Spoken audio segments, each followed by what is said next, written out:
उत्तर प्रदेश में आज सीएम योगी की अग्नि परीक्षा है तो अखिलेश यादव की भी किस्मत दांव पर लगी हुई है। यूपी में 9 विधानसभा सीटों पर हुए उपचुनाव की मतों की गिनती शुरू हो चुकी है। 2027 विधानसभा चुनाव से पहले इसे सेमीफाइनल के तौर पर देखा जा रहा है। लोकसभा चुनाव में उत्तर प्रदेश में बीजेपी के खराब प्रदर्शन के बाद मुख्यमंत्री योगी आदित्यनाथ के नेतृत्व पर उंगलियां उठाई जाने लगी थी।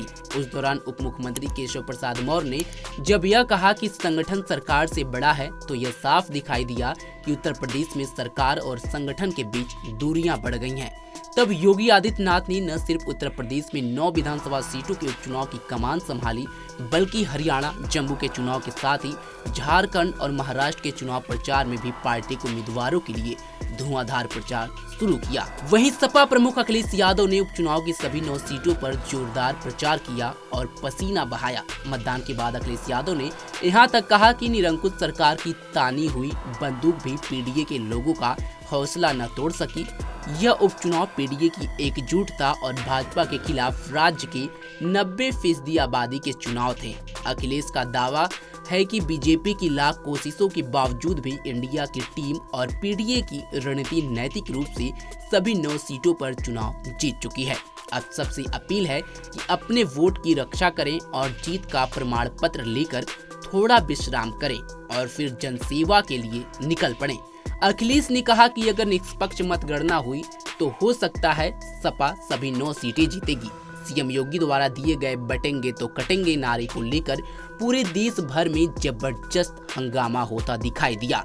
विपक्षी दलों ने उनके इस नारे पर प्रतिक्रिया दी तो यह नारा सोशल मीडिया से लेकर टीवी चैनल और अखबारों में और भी ज्यादा लोकप्रिय हो गया। महाराष्ट्र और झारखंड में योगी आदित्यनाथ की काफी डिमांड रही और वहां भी बटेंगे और कटेंगे के पोस्टर लगे हुए दिखाई दिए।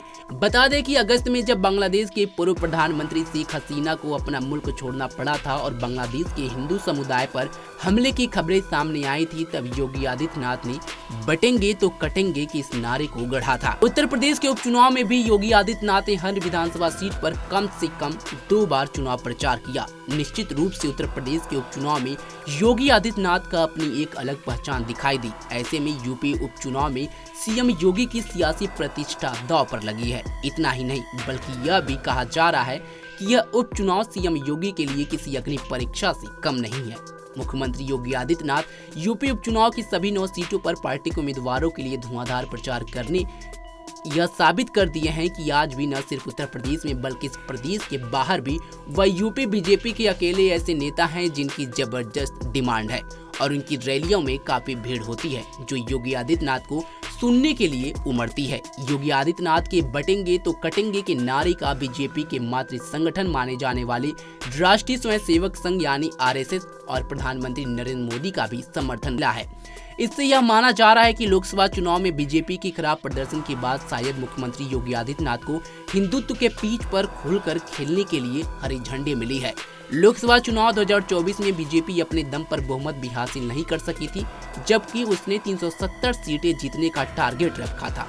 उत्तर प्रदेश में भी बीजेपी लोकसभा की सभी सीटें जीतने का लक्ष्य लेकर चल रही थी, लेकिन उसे जबरदस्त नुकसान उठाना पड़ा। भाजपा ने केवल 33 सीटें हासिल की, जबकि सपा के खाते में 37 सीटें गई। वहीं कांग्रेस को 6 सीटें मिली।